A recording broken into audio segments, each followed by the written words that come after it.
Point charges के लिए electric field के ग्राफ किस तरीके से होते हैं उनको समझने की कोशिश करते हैं। तो सबसे पहले हम देखने जा रहे हैं कि प्लस क्यू चार्ज की वजह से electric field versus x direction, basically हम सिर्फ और सिर्फ एक्स डायरेक्शन के अंदर इलेक्ट्रिक फील्ड किस तरीके से वेरी करेगी पॉइंट चार्ज के लिए, उसका ग्राफ देखने जा रहे हैं। सिर्फ एक डायरेक्शन की बात होगी, है ना, क्योंकि मुझे ये बात पता है कि अगर मैंने प्लस क्यू चार्ज स्पेस में रखा तो रेडियली आउटवर्ड हर डायरेक्शन में इलेक्ट्रिक फील्ड जा रही होगी, लेकिन हम जो एनालिसिस कर रहे हैं वो सिर्फ और सिर्फ एक्स डायरेक्शन का एनालिसिस कर रहे हैं। तो इसीलिए हमारा जो ग्राफ बनेगा वो भी E वर्सेस X का ग्राफ बनेगा। I hope this thing is clear to you. अब अगर आप गौर से देखो तो मुझे ये बात पता है कि इलेक्ट्रिक फील्ड जो होगी वो होगी KQ/x², यस और नो। अब प्लस क्यू चार्ज से जो इलेक्ट्रिक फील्ड निकलती है वो रेडियली आउटवर्ड डायरेक्शन में निकलती है, तो अगर मैं एक्स डायरेक्शन की तरफ देखूं तो वो इस तरफ इलेक्ट्रिक फील्ड निकलेगी। तो हम क्या कर रहे हैं, इस तरफ का जो साइन होगा इसको हम पॉजिटिव मानेंगे और इस तरफ का जो साइन होगा उसको हम नेगेटिव मानेंगे। तो जब मेरे पास x पॉजिटिव होगा तो इलेक्ट्रिक फील्ड भी मेरे पास पॉजिटिव होगी। क्यों? क्योंकि वो इस डायरेक्शन में जा रही होगी। I hope this thing is clear to you. तो E वर्सेस x का ग्राफ कुछ इस तरीके से बनेगा। कैसे बना ये ग्राफ? जब मेरे पास x की वैल्यू हो जाएगी इनफाइनाइट, तो 1/इनफाइनाइट होता है 0, तो इलेक्ट्रिक फील्ड मेरे पास हो जाएगी 0। और जब मेरे पास x की वैल्यू हो जाएगी 0 तो इलेक्ट्रिक फील्ड हो जाएगी इनफाइनाइट। तो कुछ इस तरीके का ग्राफ बनेगा। अगर मैं प्लस x की तरफ जाता हूं, अगर मैं माइनस x की तरफ जाता हूं, तो अगर मैं इस तरफ जाऊंगा तो इलेक्ट्रिक फील्ड मेरे पास इसी तरफ होगी, इसका मतलब नेगेटिव डायरेक्शन में होगी। तो अगर मैं ये बात कहूं कि इलेक्ट्रिक फील्ड अगर नेगेटिव डायरेक्शन में है तो ग्राफ कुछ इस तरफ बनेगा। अब सवाल उठता है कि ऊपर बनेगा या नीचे बनेगा? कुछ नीचे बनेगा। क्यों नीचे बन रहा है? क्योंकि मैं जहां इस डायरेक्शन में रहा हूं तो नेगेटिव एक्स में जा रहा हूं, और क्योंकि मेरी इलेक्ट्रिक फील्ड भी इसी डायरेक्शन में है और इस डायरेक्शन को मैंने नेगेटिव लिया है, तो ग्राफ कुछ इस क्वाड्रेंट में बनेगा। अब अगेन मेरे पास वही बात कि जब मेरे पास x की वैल्यू इनफाइनाइट हो जाएगी तो इलेक्ट्रिक फील्ड हो जाएगी 0, और जब x की वैल्यू 0 हो जाएगी तो इलेक्ट्रिक फील्ड हो जाएगी इनफाइनाइट। तो इसका ग्राफ कुछ इस तरीके से बनेगा। I hope this graph is clear to you. Okay, चलिए अब मेरे पास अगर पॉजिटिव चार्ज की जगह नेगेटिव चार्ज है तो ग्राफ किस तरीके से बनेगा? तो सिंपल सा फंडा, जब मेरे पास चार्ज नेगेटिव है तो जैसा इसका बन रहा था जस्ट अपोजिट कर दो। कैसे अपोजिट कर दो? क्योंकि जब मैं पॉजिटिव डायरेक्शन में जाऊंगा तो इलेक्ट्रिक फील्ड का डायरेक्शन होगा ये। क्यों? क्योंकि प्लस माइनस क्यू चार्ज की वजह से जो इलेक्ट्रिक फील्ड आती है उसका डायरेक्शन होता है ये, यस और no, which is in negative direction. तो अगर मैं प्लस एक्स में जाता हूं तो ग्राफ नीचे की तरफ बनेगा। क्यों? क्योंकि ऊपर की तरफ है प्लस ई, नीचे की तरफ होगा माइनस ई। तो ग्राफ मेरा इस क्वाड्रेंट में बनेगा अगर मैं प्लस एक्स की तरफ जाता हूं। और अगेन मेरे पास वही बात, एक्स की वैल्यू इनफाइनाइट, ई 0, एक्स की वैल्यू 0, ई इनफाइनाइट। तो ग्राफ कुछ इस तरीके से बनेगा। ठीक है, अब अगर मैं माइनस एक्स की तरफ जाता हूं तो इलेक्ट्रिक फील्ड कुछ इस तरीके से आएगी रेडियली इनवर्ड की तरफ, रेडियली इनवर्ड डायरेक्शन में, और ये डायरेक्शन मैंने पॉजिटिव माना है। तो इलेक्ट्रिक फील्ड ऊपर की तरफ पॉजिटिव है तो ग्राफ ऊपर की तरफ बनेगा और ग्राफ कुछ इस तरीके से बनेगा। I hope this graph is also clear to you. Okay, ये तो हमने लिए इंडिविजुअल आइसोलेटेड चार्जेस। अगर मेरे पास सिस्टम ऑफ चार्जेस हो, मतलब एक से ज्यादा चार्ज हो, तो ग्राफ किस तरीके से बनेगा उसको समझने की कोशिश करते हैं। जो मेरा फर्स्ट एग्जांपल है वो है 2 प्लस क्यू चार्ज इस तरीके से मैंने रख दिए। तो सोचिए इसका ग्राफ किस तरीके से बनेगा। जब तक मैं पानी पी लेता हूं।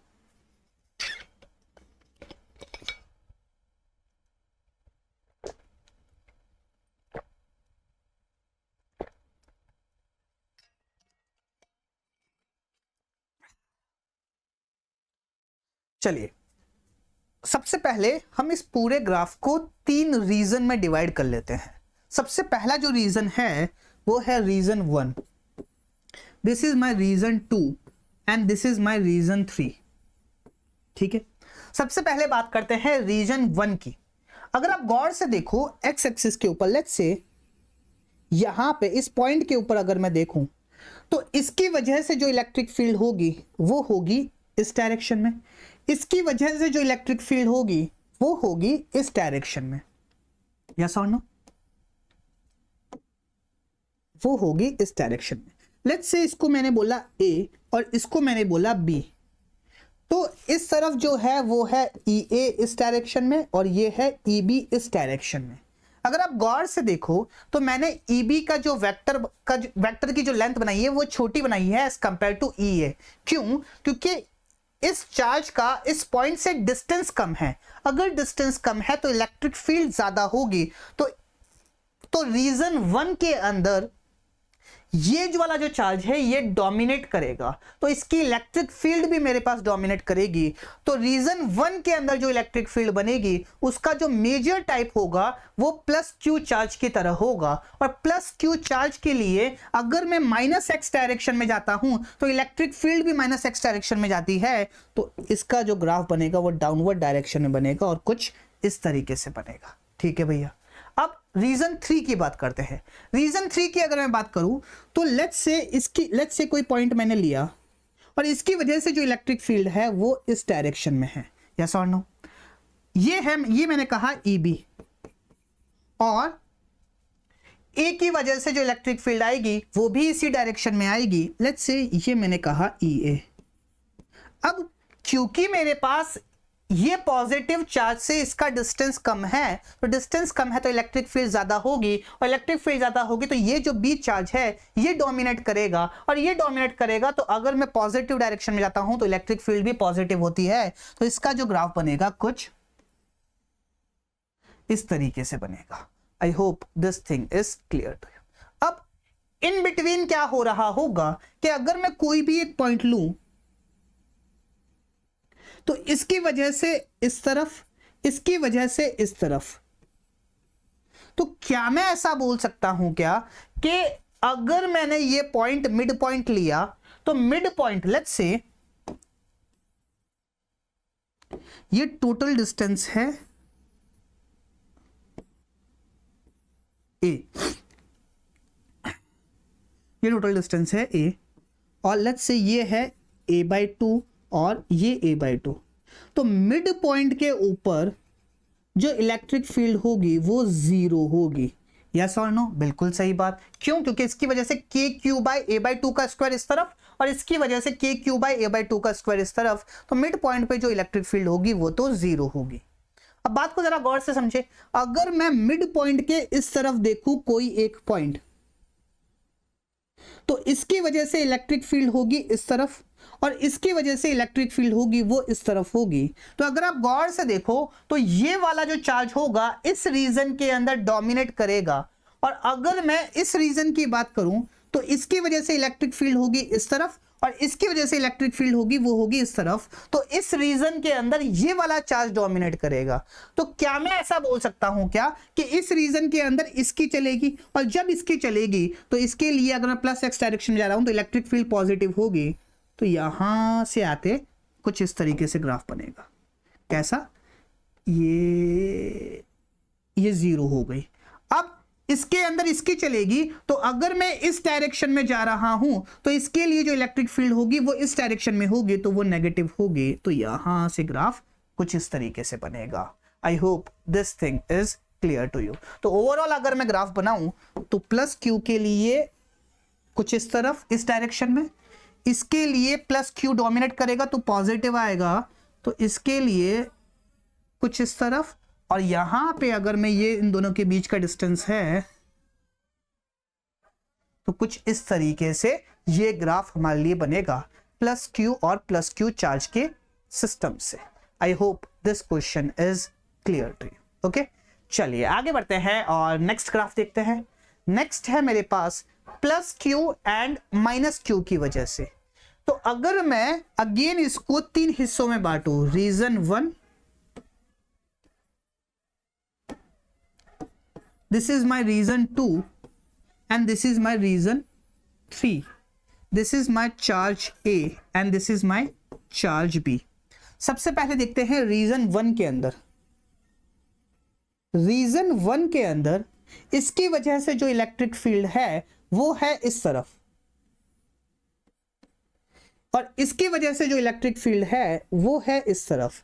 लेकिन क्योंकि ये चार्ज पास में है और जैसे ही डिस्टेंस कम होगा तो इलेक्ट्रिक फील्ड ज्यादा होगी, तो प्लस क्यू चार्ज मेरे पास डोमिनेट करेगा, और प्लस क्यू चार्ज डोमिनेट करेगा तो इसकी वजह से जो इलेक्ट्रिक फील्ड आएगी वो नेगेटिव डायरेक्शन में आएगी, और नेगेटिव डायरेक्शन में आएगी तो कहीं इलेक्ट्रिक फील्ड का डायरेक्शन कुछ इस तरीके से होगा। इस तरफ देखूंगा तो इस तरफ अगर मैं देखूं तो इसकी वजह से जो इलेक्ट्रिक फील्ड होगी उसका डायरेक्शन कुछ ऐसे होगा। मतलब अगर मैं कोई पॉइंट यहां पे देखूं तो इसकी वजह से जो इलेक्ट्रिक फील्ड होगी उसका डायरेक्शन कुछ ऐसे होगा, इसकी वजह से जो इलेक्ट्रिक फील्ड होगी उसका डायरेक्शन कुछ ऐसे होगा। लेकिन ये चार्ज पास में है तो ये डोमिनेट करेगा, और अगर ये डोमिनेट करेगा तो इसकी वजह से अगर मैं इस तरफ जाता हूं तो इलेक्ट्रिक फील्ड का डायरेक्शन आता है नेगेटिव, तो इसकी वजह से जो इलेक्ट्रिक फील्ड आएगी वो कुछ इस तरीके से आएगी। आई hope this thing is clear. अब इन बिटवीन अगर आप देखो तो इन बिटवीन क्या सिचुएशन है कि इसकी वजह से इलेक्ट्रिक फील्ड आई इस तरफ और इसकी वजह से इलेक्ट्रिक फील्ड आई इस तरफ। यस और नो? अब अगर आप गौर से देखो तो क्या होगा कि इस तरफ तो क्या करेगा, ये वाला चार्ज डोमिनेट करेगा, और जब चार्ज इस तरफ आएगा तो ये वाला चार्ज डोमिनेट करेगा। तो क्या मैं ऐसा बोल सकता हूं क्या कि लेट्स से मैंने कहा ये सेंटर है, सेंटर पे इलेक्ट्रिक फील्ड जीरो नहीं होगी। क्यों? क्योंकि दोनों की वजह से जो इलेक्ट्रिक फील्ड है वो ऐड ही हो रही है। बट सिंपल सा फंडा ये है कि सेंटर से इस तरफ ये वाला चार्ज डोमिनेट कर रहा है और सेंटर से इस तरफ ये वाला चार्ज डोमिनेट कर रहा है। I hope this thing is clear to you. Okay, चलिए तो बेसिक सा फंडा, यहां से जो इलेक्ट्रिक फील्ड आएगी इस डायरेक्शन में जाऊंगा तो पॉजिटिव रहेगी कुछ इस तरफ। अब ये वाला चार्ज डोमिनेट करने लग गया तो इलेक्ट्रिक फील्ड कुछ इस तरीके से होगी। क्यों? क्योंकि माइनस क्यू चार्ज की वजह से अगर मैं नेगेटिव डायरेक्शन में जाता हूं तो इलेक्ट्रिक फील्ड कुछ इस तरीके से होगी। तो जो मेरा कंबाइंड सिस्टम बना उसकी इलेक्ट्रिक फील्ड कुछ इस तरीके से बनेगी। I hope this thing is clear to you. Okay, चलिए आगे बढ़ते हैं और अगला सवाल देखते हैं। अगला क्या है हमारे पास? अच्छा, अगर मुझे ये इलेक्ट्रिक फील्ड यहां बनानी है तो ओवरऑल क्या बनेगा, यहां पे ऐसे, यहां पे ऐसे और यहां पे कुछ इस तरीके से।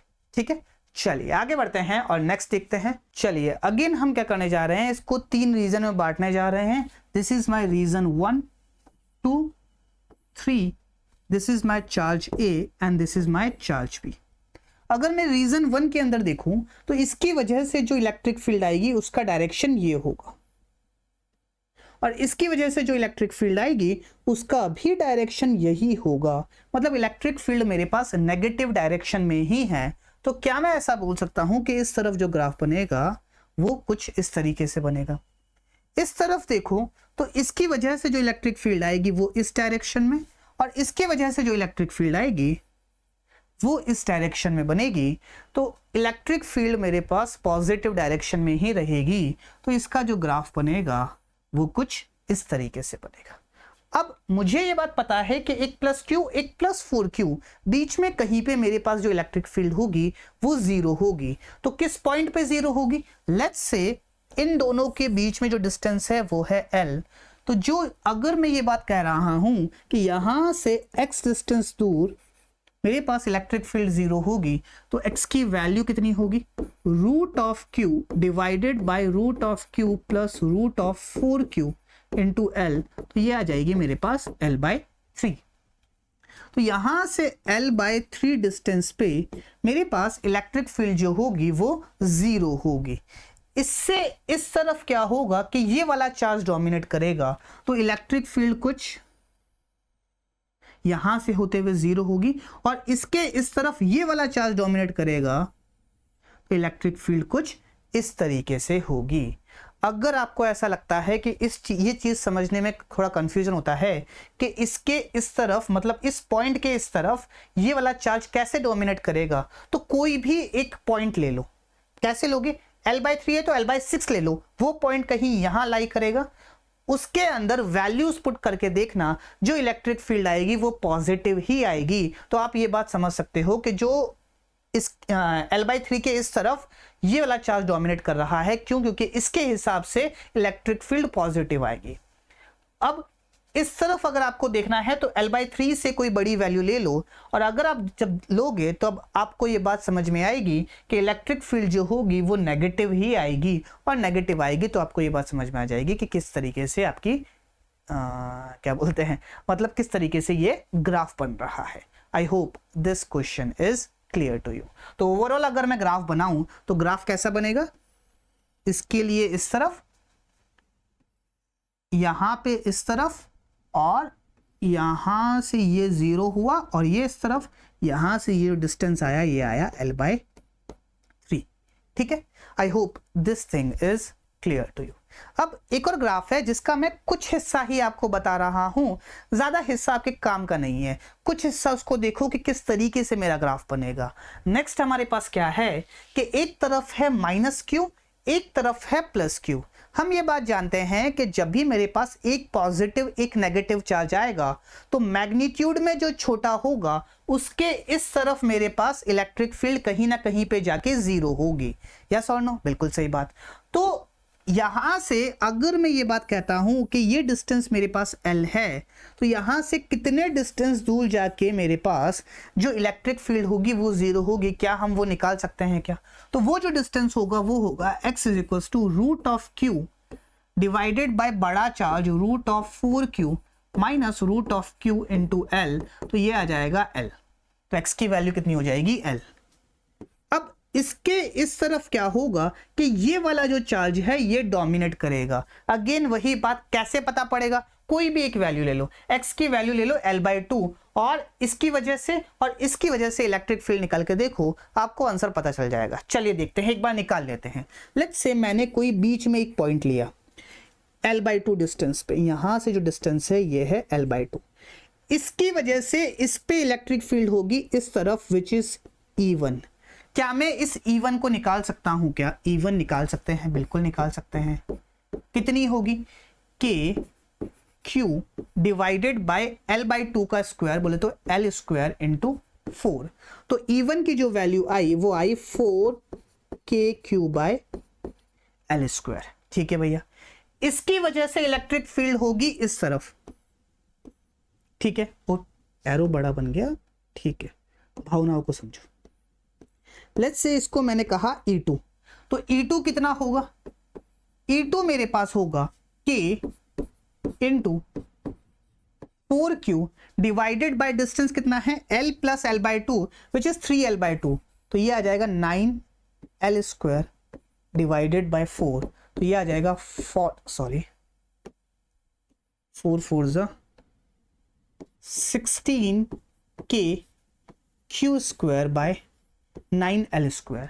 तो अगर आप गौर से देखो तो ये आ जाएगा 1 पॉइंट समथिंग, और ये आ रहा है मेरे पास 4, तो ये इस तरफ आएगा 16/9 KQ²/L²। क्योंकि ये बड़ा है तो नेट इलेक्ट्रिक फील्ड इस डायरेक्शन में आएगी। तो क्या मैं ऐसा बोल सकता हूं क्या कि इस रीजन के अंदर 0 से लेके L तक -Q चार्ज मेरे पास डोमिनेट कर रहा है, और अगर -Q चार्ज डोमिनेट कर रहा है तो इसकी वजह से जो इलेक्ट्रिक फील्ड होगी वो इस डायरेक्शन में होगी, इसका मतलब पॉजिटिव होगी। तो यहां पे कहीं पे x = L पे आके मेरे पास जो इलेक्ट्रिक फील्ड आएगी वो आएगी 0, और इसके बाद पॉजिटिव आएगी। तो कुछ इस तरीके से इलेक्ट्रिक फील्ड होगी। I hope this thing is clear to you.